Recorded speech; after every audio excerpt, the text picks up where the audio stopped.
All right, thank you so much. I am delighted to be here. Obviously, tough act to follow there.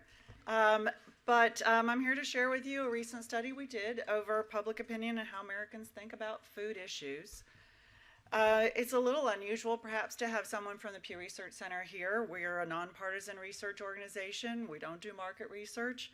But what we do is pay a lot of attention to the trends and issues that are shaping society. And as I think you know, food is really a broader social issue, and it connects with so many policy issues as you're here to discuss today. Um, my lens is from a wide range of social and political issues, and so I'll point out some of the ways in which I think how Americans are thinking about food is a little different than some others. And I guess I'm standing here in a room full of experts, and I'm going to ask you to walk with me to a kind of wider lens, to look at the public as a whole and where they're at, how they think about these food issues. It probably won't be exactly where you're at. It's maybe a mile high and probably an inch deep. And what I am is really kind of a translator for a representative sample of the public. You know, so many times people are interested in what people think. They have access to their constituents or their stakeholders, but they don't often have access to what a representative sample of the public thinks. And one of the things that does is give us a window into how common is that perspective. How many people think like that? How many people do things like that? So that's one of the things we bring to the table. I do have to make these things work. So in order to go forward, I'm pressing a green button. Let's hope that worked. Pressing a green button, this one. The green. I'm going. I'm either pressing that one or that one. The green one? This one? Try the red one. The red one. Oh, it's the big one. Oh, it was the first one. Okay. All right, hold on. Let me get your system going. Yeah, come back one more. I think it's this teeny green one. A teeny green button. Oh, you think it's the big green one. There we go. Big green button. There we go. Yay, big green.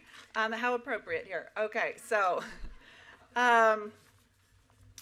anyone tracking the growth of the organic food business knows that Americans' food habits have changed. They've undergone, I think, major shifts over the past decades. And this slide comes from a survey, a nationally representative survey we did of about 1,500 adults across the nation. And what it tells you is that the public as a whole has a sense of these changes. What you're seeing here is that 54% of Americans say that people in the U.S. today are paying more attention to eating healthy foods compared with 20 years ago. And so I think, as you'll see throughout, attention to more healthy eating tends to be good for the organic food business. Of course, paying attention to healthy eating does not always mean that we're doing it. And what this slide shows is that when you ask people, most days I should probably be eating healthier, or most days I eat about what I should, 58% overall say that, yeah, I should be eating healthier. On the other hand, of course, not everyone is exactly the same on that. And so this shows you that people who are paying more attention to healthy eating, they are much more likely to think that they're eating about what they should. So 7 in 10 of those who say they're particularly focused on eating healthy and nutritious in their daily lives, they think they're eating about what they should. Look at the other group on the bottom, those who say that they don't really pay too much attention to eating healthy and nutritious.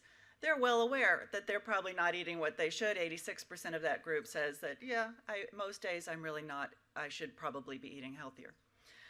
So that gives you a sense of that. Coming to people's beliefs about organic foods, what we find is that they tend to go hand in hand with beliefs about genetically modified foods, except in more or less in a mirror image. And so what you see here are two questions.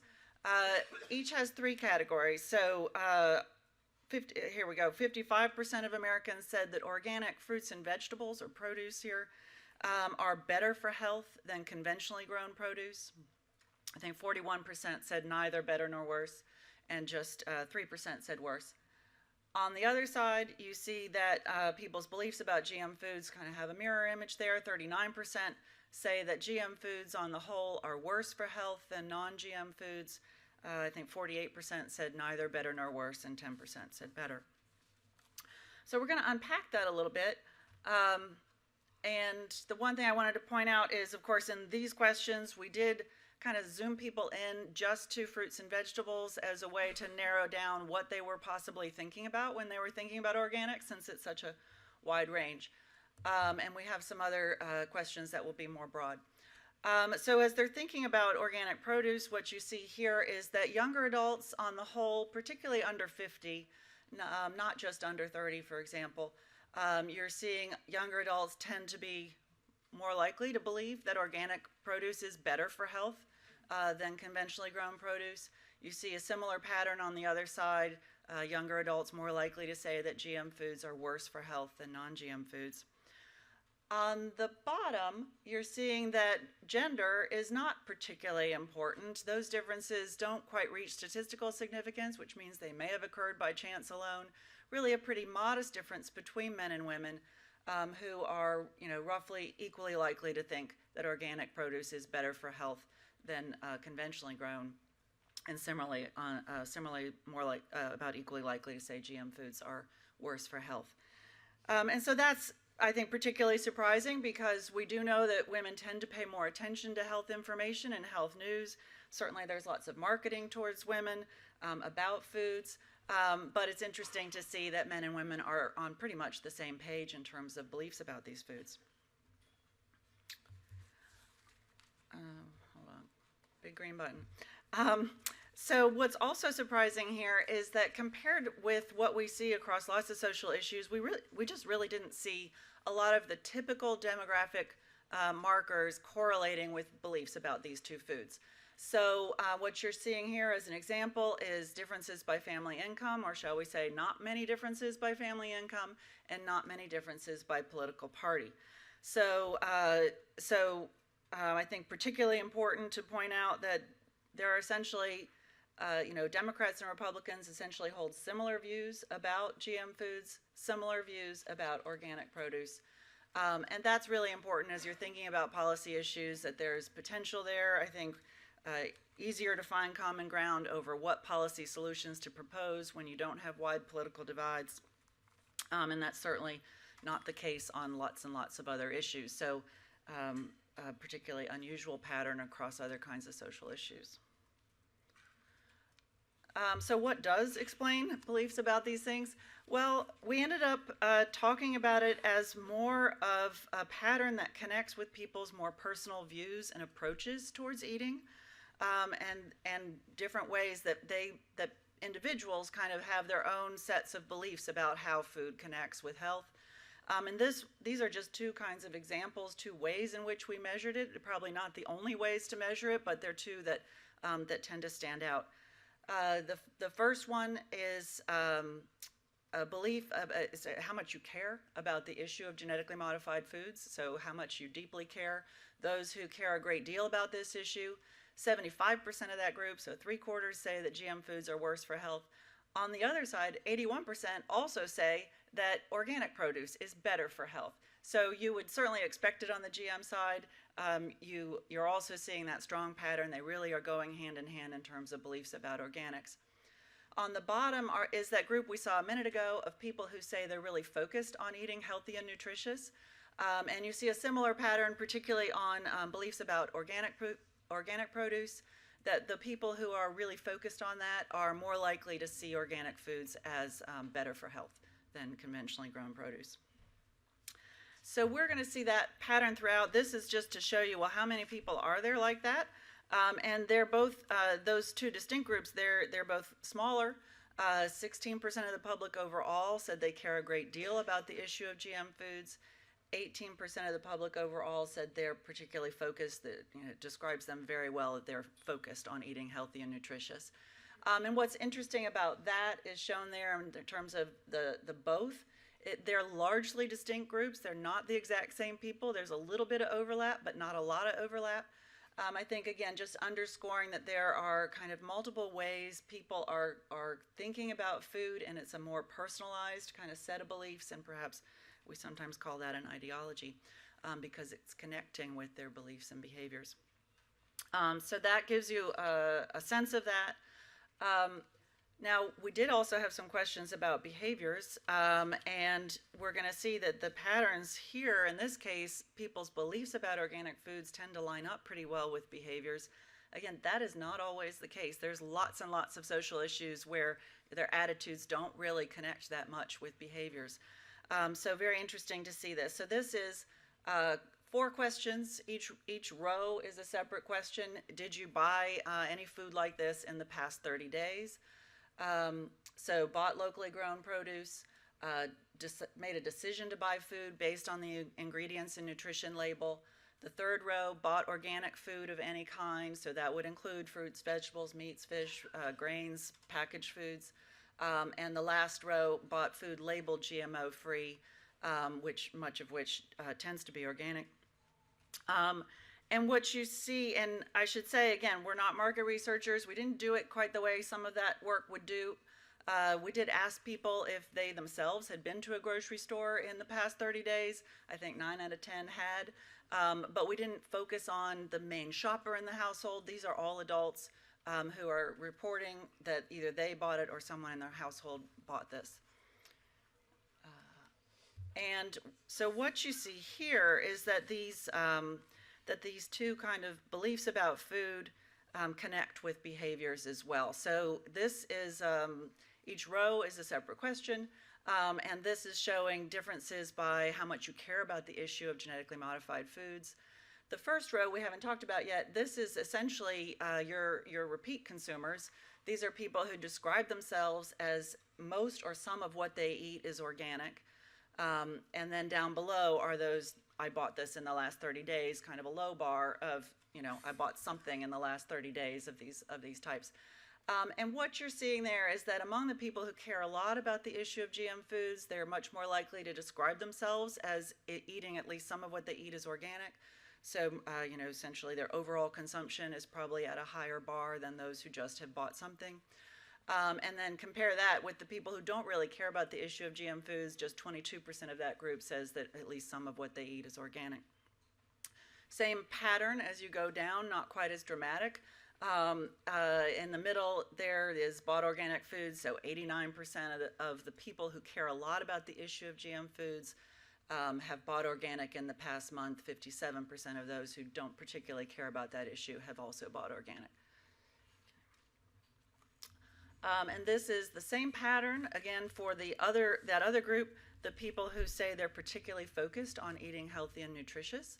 And you should be picking out the same idea that that there's that spread there. The people who say they can be well described by eating healthy and nutritious, they're more likely to describe themselves as eating most or some of what they eat is organic. They're more likely to have said they bought organic in the past month compared with those who are not really focused on that. Now, so then I want to explore a little bit the reasons people buy organic. We've been talking about a perception that organic food is healthier, and here you see their explicit reasons also tends to focus on health. This is among that 68% of adults who say they bought organic in the past 30 days, any kind of organic food. And then they're asked 3 separate questions. Was this a reason to get healthier foods? Was that a reason that you bought or not? To help the environment, was that a reason or not? Because it was convenient, was that a reason or not? So you see there that 3/4 of those who had bought organic say to get healthier foods was a reason they bought organic. Just 22% said because it was convenient was a reason they bought it. So that I think underscores the main feeling behind why people are buying organic, at least from their perception.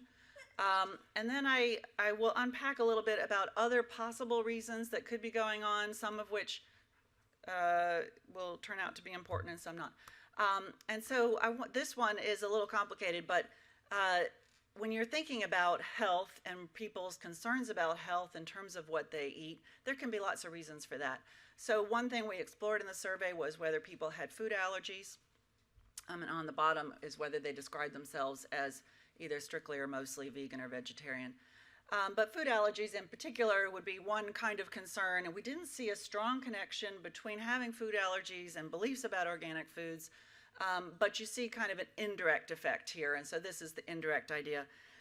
There's a lot of kind of interconnection. So about 15% of the public reports having a food allergy. Those people are a little more likely to say they care about the issue of GM foods. They're also actually a little more likely to describe themselves as vegan or vegetarian. And so there's not a direct connection, but as we saw a minute ago, this connects with the idea that you care about the issue of GM foods, also connects with beliefs about organics being better for your health than non-organic produce or conventionally grown produce, non-GMO. So there could be lots of concerns behind the health interest in terms of thinking about these foods. The other thing to think about is taste. So we had a kind of direct comparison on people's perceptions of taste of organic produce compared with conventionally grown. And the top row is overall among U.S. adults, 59% said that they taste about the same. Just 32% said that organic produce tastes better than conventionally grown. So overall, taste doesn't seem to be a driver. You do see a stronger sentiment for taste differences among those who are more frequent consumers of organics. I'd say particularly look at the bottom. So that's comparing, I think it's about 4 in 10 adults who say that at least most or some of what they eat is organic, compared with those who say they eat not too much or not at all organic foods. And you see that among that group, 51% say that it tastes better than conventionally grown produce, and 45% say that it tastes about the same. Of course, those who don't really eat organic produce or food of any kind, they're much more in the camp of it tastes about the same. Right? Okay. Another possibility is that people have trouble finding organics. I think that may have gone by the wayside now. As of this was a survey done in 2016, most people report it being easy to find organics in their local community. There are some differences by urban, suburban, rural, but even among rural areas, residents of rural areas, 2/3 say that it's easy to find organic food. So that's perhaps not the primary driver. But there is another reason. In addition to health, I would point out that cost seems to be a factor as well. This is a question, in order to capture this, since cost does vary, ask people when organic food costs more than conventionally grown foods. Basically, is the higher price an important or not important factor in your decision about buying that food? And so most people say that they are cost sensitive. So 72% of adults say that matters to them. And you see that both people who have bought organic in the past month and those who have not say that they're cost sensitive. And on the bottom, those who are saying that they eat more organics, at least some of what they eat is organic, they tend to say that as well. So in addition to concerns about health, you do see people at least reporting that they're price sensitive. Now, I want to unpack a little bit more about what people might think about health issues in connection with organics and foods in general. And I don't have anything from this recent survey, but just a couple of years ago in 2014, we did a survey that touched on pesticides and people's belief about food grown with pesticides. I don't think we used the wording conventional pesticides or something like that, but I think people would have interpreted it that way. And you see here that 69% of adults said that foods grown with pesticides were generally unsafe to eat. So that's very lopsided.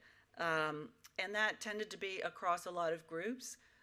There were some of the larger differences were by gender there. You see women were particularly likely to think that foods grown with pesticides were unsafe. So 78% of women said that, but so too did 6 in 10 men. So there were gender differences, but clearly the kind of balance of opinion was towards the idea that food grown with pesticides was unsafe. And we don't have nearly as much data over time about these kinds of issues as would be helpful, so I had to dig into the archives. This is a survey not by the Pew Research Center, but by the General Social Survey, which is funded by the federal government. And it's one of our very few kind of trend lines about what people think about pesticides. This is a rating about, you have to rate on a 5-point scale of how dangerous this is to the environment. And there were several different things they rated, but this one they're rating the use of pesticides and chemicals in farming. Is that basically how dangerous? The share here being shown are those saying it's either extremely or very dangerous to the environment. And so this was asked in 93, 94, and then most recently in 2016. And what you should be noticing there is the uptick, right? This is one of the few areas that they asked about in terms of environmental dangers where we saw this uptick over time from the 90s to 2010, and then everything's gone up a little bit since then. So I think that connects with the idea that part of what people are thinking about when they're buying organics is healthier food. And what do they think of when they're thinking of healthier? They're thinking they have concerns about GM foods. They have concerns about pesticides. I didn't show you, but 7 in 10 believe that what you eat is important for a long life and a high quality of life. So there's a number of concerns that people have when they're thinking about healthier food and connecting that with organics. Now, one of the reasons we did this study was not to be here at the Organic Trade Association, but actually to think more broadly about people's views about science and particularly how much people trust science. And so what we did to look at that was look at 3 different kinds of science, because science is such a big, broad enterprise. And so we did kind of parallel studies on climate science and environmental issues. We did this study on food issues and food science, particularly on organics and genetically modified foods. And then we did another study on medical science connected with childhood vaccines. And so I don't have all the data from that, but there's a couple of points here that I think might be relevant for you today. And this is a measure of trust and how much you trust information from each of these different groups, and trust information about the health effects of genetically modified foods. And so what you're seeing there is that relatively speaking, Americans trust information from scientists, the top row, more than other groups, as well as small farm owners, that's the second row. And that's compared with food industry leaders, the news media, and elected officials. Now, of course, there's another perspective, so the relative rankings in terms of trust is higher for scientists and small farm owners. The absolute levels of 35% of Americans saying they trust information from scientists a lot, but many more say they trust it some, maybe indicate some degree of skepticism. The kind of greener side is I think fair to say, a much more skeptical approach. They trust that information not too much or not at all. And you see lots more of the greener side about food industry leaders, the news media, and elected officials. So as Congressman Panetta was alluding to, this is an era where we do have low levels of trust in government, as well as low levels of trust in the media. And we often see this pattern as well in terms of kind of a broad skepticism about food industry leaders. We see it particularly related to genetically modified foods in terms of industry concerns, but we see kind of parallel issues for energy industry leaders, and pharmaceutical would be another kind of parallel in the medical realm. So I would underscore that is kind of one, I think, challenge communicating today, is that we are in an era where there's a low trust in government, a fair amount of skepticism, and that skepticism about government in particular is generally a bipartisan phenomenon. It can be even stronger among Republicans than Democrats, but it's quite strong among Democrats as well. So that's kind of the broader, I think, public opinion environment that we're living in. And then as you're thinking about policy today, this, I think, also is relevant. And here, what we're asking is who should be at the policymaking table. In this case, when it comes to decisions about genetically modified foods. But again, we actually see this pattern across all 3 areas. And so here you're seeing a kind of similar idea that from the public perspective, lots of different groups should be at the policymaking table when it comes to these decisions. So scientists on top there, 60% saying they should have a major role, and most saying they should have at least a minor role. small farm owners saying they should have a major role, and very few saying they should have no role. The general public, a similar share at 57%, saying they should have a major role or a minor role in these kinds of decisions. And I want to emphasize that in particular because, you know, this is a common pattern that we see. Americans tend to think that the public, too, gets a say in policy issues. They may not have the same level of familiarity and expertise with some of the issues, but they often tend to think, at least a majority tend to think, that they should be kind of consulted in part of this process as well. So I think that is useful to keep in mind here as you know, I'm here trying to be a translator for average Americans in terms of what the general public thinks. That might prove helpful as you're thinking about your day as well. So that will leave us hopefully a little time for questions, and so happy to discuss what interests you.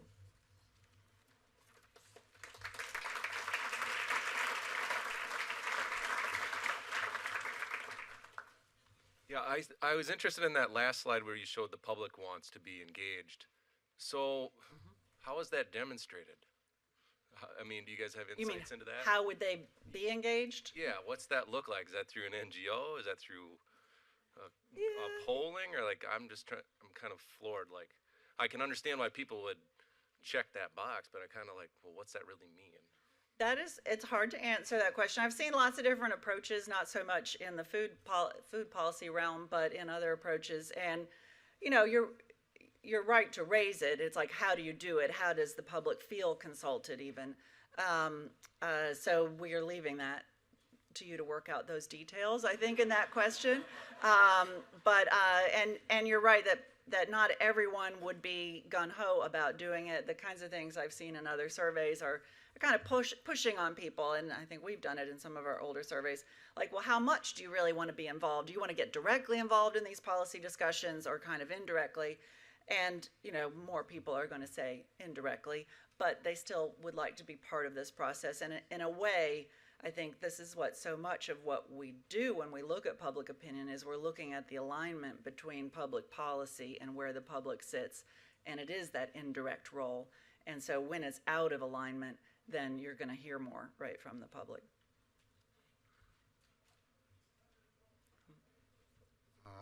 Over here.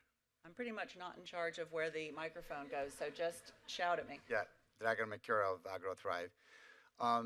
Thank you. It looks like it's great research. I don't remember seeing how big was the sample size and how representative was it of the nation. Thank you.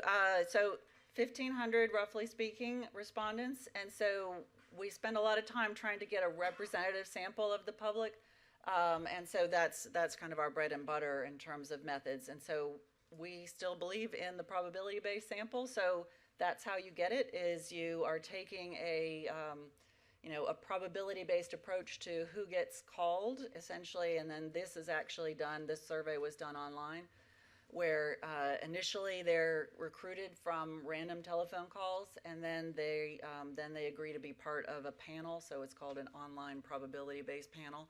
If you want to get into that detail. So it's relatively selective, relatively small sample. Mm-hmm. One category that we never see published is how many people are exclusively committed to organic, and how is that group behaving? Are we like some? We always hear about people who sometimes buy or buy mostly or whatever. But how many? I've never seen a category that says exclusively buy organic whenever it's absolutely possible. I think the closest we have, and the reason I used it, I think the more, was this self-identification of how much of what you eat is organic. Because beyond whether, you could buy one thing and that might be unusual pattern for that month. You could buy several things that could still be unusual, but this you have to rely on what people tell you as their best, the best window into who they are and what they do. And so we asked people to classify themselves. How much of what you eat is organic? It was about 6% who said most of what they eat is organic, so that is a relatively small share of the public. And I said 40% altogether who's saying either most or some of what they eat is organic.